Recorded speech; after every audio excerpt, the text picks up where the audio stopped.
Hello friends, search academy में आपका स्वागत है। जैसा कि पिछले वीडियो में आप सभी ने भारतीय मिट्टी एवं इसके प्रकार के बारे में जाना कि भारतीय मिट्टी कहाँ पर और कौन सी प्रकार की पाई जाती है। अगर आपने पिछला वीडियो नहीं देखा है तो हमारे चैनल पेज पर जाकर ज़रूर देखें या फिर लिंक नीचे डिस्क्रिप्शन में दिया गया है, वहाँ से भी जाकर देख सकते हैं। इस वीडियो में आप सभी भारतीय वन के बारे में जानेंगे कि भारतीय वन को कितने भागों में बांटा गया है एवं सभी प्रकार के वनों की विशेषता भी जानेंगे। तो चलिए वीडियो को शुरू करते हैं।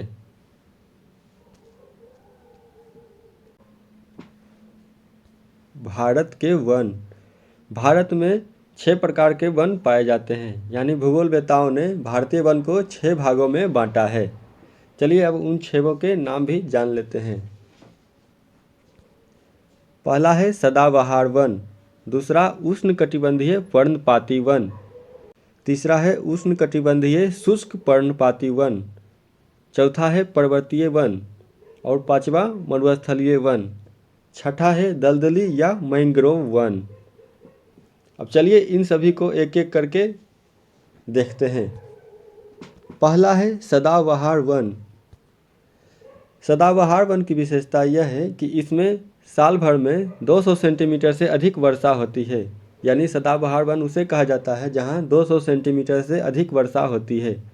सदाबहार वन में सर्वाधिक जैव विविधता भी पाई जाती है। ये प्रश्न एग्जाम्स में पूछे जाते हैं कि किस वनों में सबसे ज़्यादा जैव विविधता पाई जाती है, तो वह सदाबहार वन होगा। यह वन ज़्यादा वर्षा वाले क्षेत्रों में पाई जाती है। आप लोग ऐसे भी समझ सकते हैं कि जहाँ पर ज़्यादा वर्षा होगी वहाँ पर अपने आप ही पेड़ पौधे उगने लगते हैं। तो ज़्यादा वर्षा वाले क्षेत्रों में सदाबहार वन पाए जाते हैं। इसके वृक्ष लंबे होते हैं और ज़्यादा मोटे नहीं होते हैं। इसके वृक्ष ज़्यादा मोटे बरगद पीपल की जैसे नहीं होते हैं, इसके वृक्ष लंबे लंबे होते हैं। यह वन विषुवत रेखा पर ज़्यादा पाए जाते हैं एवं भारत में यह पश्चिमी घाट, पूर्वी हिमालय, तमिलनाडु, केरल एवं अंडमान निकोबार में पाए जाते हैं। सदाबहार वन की लकड़ियाँ कठोर एवं मजबूत होती है।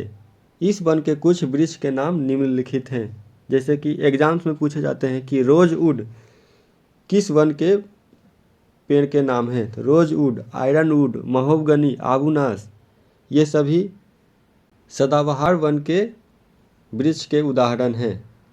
अब एक प्रश्न और भी एग्जाम्स में पूछे जाते हैं कि किस वनों में ह्यूमस की अधिकता पाई जाती है। तो यहाँ पर सदाबहार वन में ह्यूमस की अधिकता पाई जाती है। ह्यूमस की अधिकता इसलिए होती है क्योंकि यहाँ पर वृक्ष काफ़ी घने होते हैं एवं इनके पत्तियाँ गिर गिर कर कार्बनिक पदार्थों का निर्माण करते हैं। ह्यूमस की अधिकता मैंग्रोव वन में भी पाई जाती है। सदाबहार वन में वर्षा की कोई कमी नहीं होती है। यहाँ पर सालों भर वर्षा होती है, इसलिए इसे वर्षा वन भी कहा जाता है। तो आपने सदाबहार वन के बारे में अच्छे से जान लिया होगा। अगला है उष्णकटिबंधीय पर्णपाती वन। उष्णकटिबंधीय पर्णपाती वन उस श्रेणी में आते हैं जिसमें 100 सेंटीमीटर से 200 सेंटीमीटर तक वर्षा होती है। इस वन के वृक्ष के पत्ते साल में एक बार एक ही समय में झड़ जाते हैं, इसलिए इसे पर्णपाती वन कहा गया है। इसे कभी कभी पतझड़ी वन के भी नाम से लिखा जाता है। इसके प्रमुख वृक्ष के नाम हैं आम, जामुन, कटहल, महुआ, शीशम, सागवान, सखुआ। ये सभी उष्णकटिबंधीय पर्णपाती वन के वृक्ष के उदाहरण हैं। कभी कभी किताबों में शीतोष्ण कटिबंधीय पर्णपाती वन भी लिखा जाता है, तो ये उसी वन के कर्क रेखा के ऊपरी भाग के उदाहरण हैं। कर्क रेखा के नीचे वाले भाग को उष्णकटिबंधीय पर्णपाती वन कहा जाता है। भारत में सर्वाधिक विस्तार इसी वन का है, क्योंकि भारत के अधिकांश भाग कर्क रेखा से नीचे है, इसलिए भारत में अधिकांश वन पर्णपाती वन हैं। इसे मानसूनी वन भी कहा जाता है, क्योंकि बरसात के सीजन में इस वन के सभी पेड़ पौधे हरे भरे हो जाते हैं। अगला है उष्णकटिबंधीय शुष्क पर्णपाती वन। इस वनों में वर्षा 70 से 100 सेंटीमीटर के बीच होती है। चूँकि इस वन के वृक्ष को ज़्यादा पानी की ज़रूरत नहीं होती है। इस वन के वृक्ष शुष्क उष्णकटिबंधीय पर्णपाती वन के भी साथ उगते हैं। इसके प्रमुख वृक्ष के उदाहरण हैं बेल, पीपल, बरगद, खैर, तेंदू। इन सभी को ज़्यादा वर्षा की आवश्यकता यानी ज़्यादा जल की आवश्यकता नहीं होती है। इसलिए आप लोग देखते होंगे कि पीपल, बरगद, खैर इन सभी के पेड़ कहीं पर भी उग जाते हैं, किसी दीवार पर, कहीं पर, किसी वृक्ष के ऊपर भी उग जाते हैं। अगला है पर्वतीय वन। वह वन जो 2500 मीटर की अधिक ऊंचाई पर पाए जाते हैं उसे पर्वतीय वन की श्रेणी में रखा गया है। इसे शंकुधारी या कोनधारी वन भी कहा जाता है। ये लाइन आप लोग याद रखें कि शंकुधारी वन या कोनधारी वन पर्वतीय वन को ही कहा जाता है। शंकुधारी या कोनधारी क्योंकि पर्वतों पर शंकु के आकार के वृक्ष उगते हैं, जैसे कि देवदार। इसे अल्पाइन वन या टुंड्रा या टैगा वन भी कहा जाता है। बर्फीले क्षेत्र में भी ये उगते हैं, इसलिए इसे टुंड्रा या टैगा वन भी कहा जाता है। इसके प्रमुख वृक्ष हैं देवदार एवं बिलो। पर्वतीय वन की लकड़ियाँ काफ़ी मुलायम एवं लचीली होती है। अगला है मरुस्थलीय वन। मरुस्थलीय वन उसे कहा जाता है जहाँ 50 सेंटीमीटर से कम वर्षा होती है।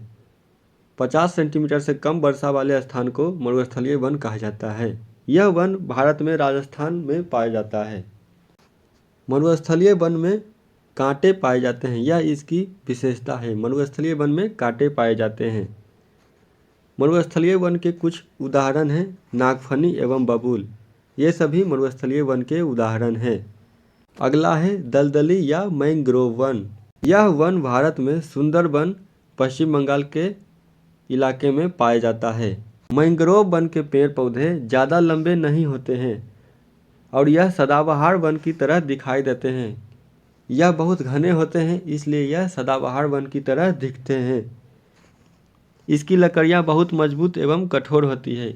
नाव के निर्माण के लिए मैंग्रोव वन की लकड़ियों का प्रयोग किया जाता है। तो फ्रेंड्स, इस वीडियो में आप सभी ने भारत के वन एवं भारतीय वनों की विशेषता के बारे में जाना। आशा करता हूं कि इस वीडियो को देखने के बाद आप सभी को भारतीय वनों के बारे में आसानी से जानकारियां उपलब्ध हो गई होंगी एवं आप सभी ऑब्जेक्टिव प्रश्न आसानी से हल कर पाएंगे। वीडियो अच्छा लगा हो तो लाइक एवं शेयर ज़रूर कीजिएगा। ऐसे ही वीडियोज़ को देखने के लिए हमारे चैनल को सब्सक्राइब ज़रूर कीजिएगा और अगर कोई सुझाव देना हो तो हमें कमेंट ज़रूर करें। मिलेंगे अगले ऐसे ही वीडियो में, तब तक के लिए धन्यवाद।